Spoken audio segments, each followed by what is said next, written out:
Selamat datang, teman-teman.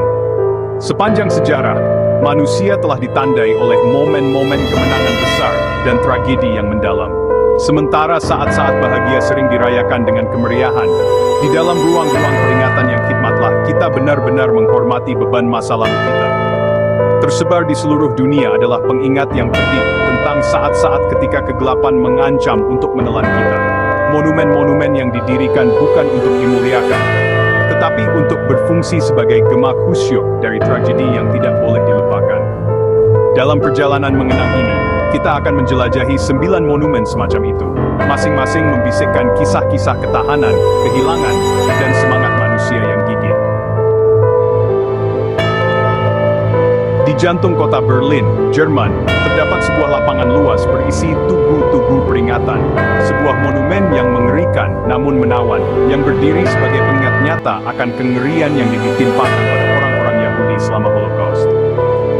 Dirancang oleh arsitek Peter Eisenman dan diresmikan pada tahun 2005, memorial untuk orang-orang Yahudi yang dibunuh di Eropa bukan hanya koleksi lempengan beton, tetapi sebuah perjalanan ke kedalaman kekejaman manusia dan kekuatan ingatan yang abadi. 2.711 prasasti beton yang disusun dalam pola kotak-kotak di seluruh bidang miring membangkitkan rasa tidak nyaman. Jumlah mereka yang sangat banyak membanjiri indera. Saat seseorang menavigasi medan yang tidak rata, rasa disorientasi muncul, mencerminkan ketakutan dan kebingungan yang dialami oleh mereka yang dianiaya selama rezim Nazi. Di bawah bidang prasasti terdapat pusat informasi bawah tanah yang menawarkan gambaran mengerikan tentang kehidupan yang terpotong secara tragis selama Holocaust. Kisah-kisah pribadi, foto-foto, dan surat-surat yang dipajang melukiskan gambaran yang pedih tentang para korban, mengingatkan kita bahwa di balik statistik yang mengejutkan itu adalah individu-individu dengan impian, keluarga, dan kehidupan yang layak untuk dikenang.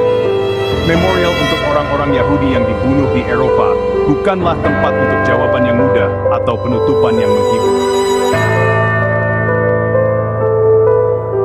Pada pagi hari yang cerah di bulan September 2001, dunia menyaksikan dengan ngeri ketika teroris menyerang World Trade Center di New York City. Runtuhnya menara kembar meninggalkan luka menganga di jantung kota, bekas luka fisik dan emosional yang akan selamanya mengubah lanskap Amerika. Dari Abu Ground Zero, sebuah landmark baru muncul, sebuah penghormatan yang pedih untuk para korban serangan 9/11. Di jantung monumen tersebut terdapat 2 kolam pantulan besar. Air terjun mereka yang mengalir deras memenuhi jejak menara yang runtuh. Nama-nama dari hampir 3.000 korban terukir di pagar pembatas perunggu yang mengelilingi kolam. Sebuah pengingat konstan akan nyawa individu yang hilang pada hari yang tragis. Suara air yang mengalir deras menciptakan rasa tenang, kontras yang nyata dengan kekacauan dan kehancuran yang terjadi di sini. Dengan latar belakang perbukitan Rwanda yang bergulung-gulung, monumen genosida Kigali berdiri sebagai pengingat yang menghantui salah satu babak paling gelap dalam sejarah manusia. Pada tahun 1994, hanya dalam waktu 100 hari, diperkirakan 800.000 warga Rwanda dibunuh secara sistematis dalam tindakan genosida yang mengerikan. Monumen genosida Kigali dibuka pada tahun 2004 pada peringatan ke-10 genosida, berfungsi sebagai tempat peristirahatan terakhir bagi lebih dari 250.000 korban. Di dalam monumen tersebut, pameran menceritakan kisah-kisah mengerikan dari mereka yang kehilangan nyawa mereka. Barang-barang pribadi mereka dipajang di samping foto-foto dan kesaksian video. Di Pulau Bali, Indonesia, yang terkenal dengan pantainya yang indah dan budayanya yang semarak, berdiri sebuah pengingat suram tentang pemboman teroris tahun 2002 yang menghancurkan. Monumen Bom Bali yang terletak di Kuta menandai lokasi di mana lebih dari 200 orang dari lebih dari 20 negara kehilangan nyawa mereka dalam tindakan kekerasan yang tidak masuk akal. Monumen tersebut, yang dirancang sebagai tempat penyembuhan dan peringatan, menampilkan monumen batu pasir dan tembaga yang menjulang tinggi. Bentuknya mengingatkan pada tumpukan kayu bakar pemakaman tradisional Bali. Terukir di monumen tersebut adalah nama-nama semua korban, sebuah pengingat yang pedih akan biaya manusia dari tragedi ini. Di sekeliling monumen terdapat kolam pantulan yang tenang, airnya melambangkan air mata yang tercurah untuk mereka yang hilang. Di lanskap terpencil Ukraina Utara, dekat kota Pripyat yang terbengkalai, berdiri sebuah pengingat yang menghantui salah satu bencana nuklir terburuk di dunia. Bencana Chernobyl, yang terjadi pada tanggal 26 April 1986, melepaskan sejumlah besar bahan radioaktif ke atmosfer, mencemari wilayah yang luas dan menyebabkan konsekuensi lingkungan dan kesehatan manusia yang meluas. Monumen Chernobyl, yang didirikan pada tahun 1996 untuk memperingati 10 tahun bencana tersebut, berdiri sebagai pengingat nyata akan konsekuensi yang menghancurkan dari kesalahan manusia.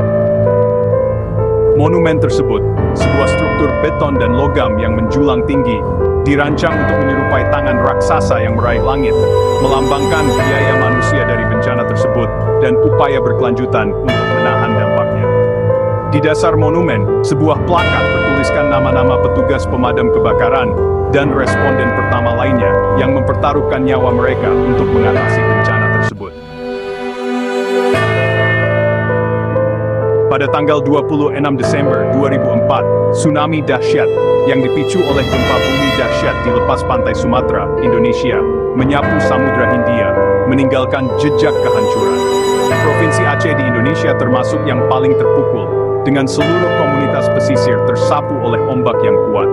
Di jantung Banda Aceh, ibu kota provinsi, berdiri Museum Tsunami Aceh, sebuah penghormatan yang pedih untuk para korban bencana dan bukti ketahanan jiwa manusia. Museum yang dibuka pada tahun 2009 berfungsi sebagai monumen peringatan dan pusat pendidikan, mengingatkan pengunjung akan kekuatan alam dan pentingnya kesiapsiagaan bencana.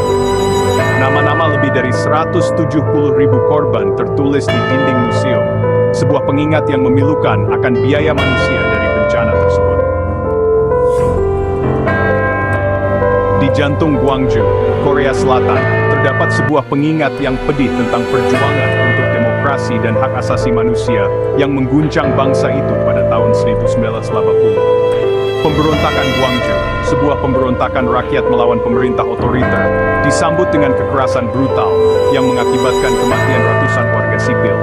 Pemakaman Nasional 18 Mei yang didirikan pada tahun 1977 berfungsi sebagai tempat peristirahatan terakhir bagi para korban pemberontakan Gwangju dan simbol yang kuat dari perjuangan untuk demokrasi di Korea Selatan. Pemakaman yang dirancang sebagai tempat untuk mengenang dan berefleksi, menampilkan bukit-bukit yang bergulung-gulung, kolam yang tenang, dan aula peringatan yang menampung jenazah mereka yang kehilangan nyawa mereka.